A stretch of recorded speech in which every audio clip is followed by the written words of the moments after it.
യേശുവിൽ ഏറ്റവും പ്രിയമുള്ള സഹോദരി സഹോദരന്മാരെ, ഈ പ്രഭാതത്തിൽ ഇന്നത്തെ വലിയ സന്തോഷത്തിൻ്റെ കാരണം ധ്യാനിക്കുന്നു, പ്രാർത്ഥിക്കുന്നു. പെസഹ വ്യാഴം.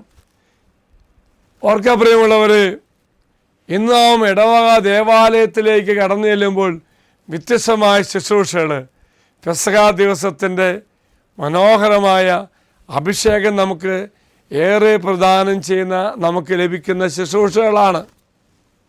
അതിലേറ്റവും പ്രധാനപ്പെട്ട എന്താണ്?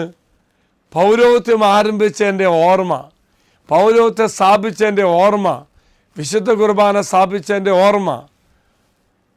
അതുകൊണ്ട് നിങ്ങളൊരു കാര്യം ചെയ്യണം പ്രിയമുള്ളവരെ, ഇന്ന് നിങ്ങൾ ഞങ്ങൾക്ക് വേണ്ടി പ്രാർത്ഥിക്കണം കേട്ടോ. ലോകം മുഴുവനുമുള്ള വൈദികർക്ക് വേണ്ടി പ്രത്യേകം പ്രാർത്ഥിക്കണം. ഇന്നത്തെ കുർബാനയ്ക്ക് അച്ഛൻ നിങ്ങളെ ഓർക്കുകയും നിങ്ങൾക്ക് വേണ്ടി പ്രാർത്ഥിക്കുകയും ചെയ്യാം. ഇന്നത്തെ മറ്റൊരു വളരെ പ്രധാനപ്പെട്ട കാര്യം എന്താ? യോഹന്നാൻ എഴുതിയ സുവിശേഷം 13-ാം അധ്യായത്തിൽ തമ്പുരാൻ പറയുന്നു, കാലൊക്കെ കഴുകി എളിമയുടെ പ്രവൃത്തി ചെയ്തിട്ട് കർത്താവ് പറയുക, ഞാൻ നിങ്ങളെ സ്നേഹിച്ച പോലെ നിങ്ങളും സ്നേഹിക്കണം. നിങ്ങൾ പരസ്പരം സ്നേഹിക്കുന്ന പോലെയല്ല. കർത്താവ് പറയുന്നു, കർത്താവ് നമ്മെ സ്നേഹിക്കുന്ന പോലെ നമ്മൾ പരസ്പരം സ്നേഹിക്കണമെന്ന്.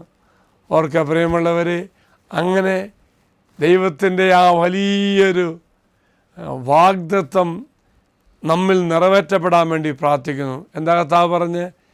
അങ്ങനെ നിങ്ങൾ സ്നേഹിക്കുമ്പോൾ ഞാൻ ദൈവത്തിൻ്റെ സാക്ഷിയായി മാറുമെന്നും അതിലൂടെ ദൈവത്തിൻ്റെ സ്നേഹം മറ്റു മക്കൾക്ക് പങ്കുവയ്ക്കാൻ സാധിക്കുമെന്ന് പറയുന്നു. ഓർക്കുക പ്രിയമുള്ളവരെ, തമ്പുരാൻ പറയുക മാത്രമല്ല പ്രവർത്തിച്ച് കാണിച്ചു തന്നു. എങ്കിൽ നമുക്കും ഇന്ന് ഈ പെസഹ ദിവസം പ്രത്യേകമാവിധം ദൈവസ്നേഹത്തെ നിറയുവാനും അവരെക്കുറിച്ച് മറ്റുള്ളവരെക്കുറിച്ച് ഒന്നും ചിന്തിക്കാതെ യേശു സ്നേഹിക്കുന്ന പോലെ സ്നേഹിക്കുവാൻ നമുക്ക് സാധിക്കട്ടെ എന്ന് പ്രാർത്ഥിക്കുന്നു. പ്രത്യേകിച്ച് നമ്മുടെ ഉത്തരവാദിത്വം എന്ന് കർത്താവ് പറയുന്നുണ്ട്.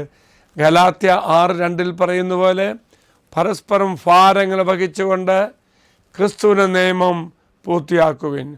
ഓർക്കുക പ്രിയമുള്ളവർ, അങ്ങനെ സ്നേഹിക്കുമ്പോൾ തമ്പുരാൻ നമുക്ക് വേണ്ടി മരിച്ചതുപോലെ തന്നെ ദൈവത്തിൻ്റെ വചനം എന്താണ് പ്രിയമുള്ളവർ? മറ്റുള്ളവരുടെ ഭാരങ്ങൾക്ക് വേണ്ടി യേശു കുരിശിൽ വഹിച്ചുവെങ്കിൽ ഈ തമ്പുരാൻ്റെ വചനത്തിൻ്റെ യോഗ്യതയാൽ, ഈ തമ്പുരാൻ്റെ സ്നേഹത്തിൻ്റെ അത് പ്രവൃത്തിയിലൂടെ കാണിച്ചു തന്നുവെങ്കിൽ പ്രിയമുള്ളവർ, മറ്റു മക്കളെയും സ്നേഹിച്ചുകൊണ്ട് ഭാരങ്ങൾ വഹിച്ചുകൊണ്ട് ജീവിക്കുക എന്നത് നമ്മുടെ ഉത്തരവാദിത്തമാണ്, കടമയാണെന്ന് ദൈവം ഇന്നത്തെ ദിവസം ഓർമ്മിപ്പിക്കുന്നു.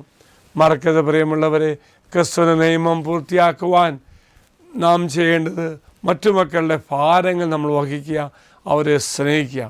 ഒപ്പം ക്രിസ്തുവിനെ സ്നേഹിച്ച പോലെ നമുക്ക് സ്നേഹിക്കാൻ സാധിക്കണം.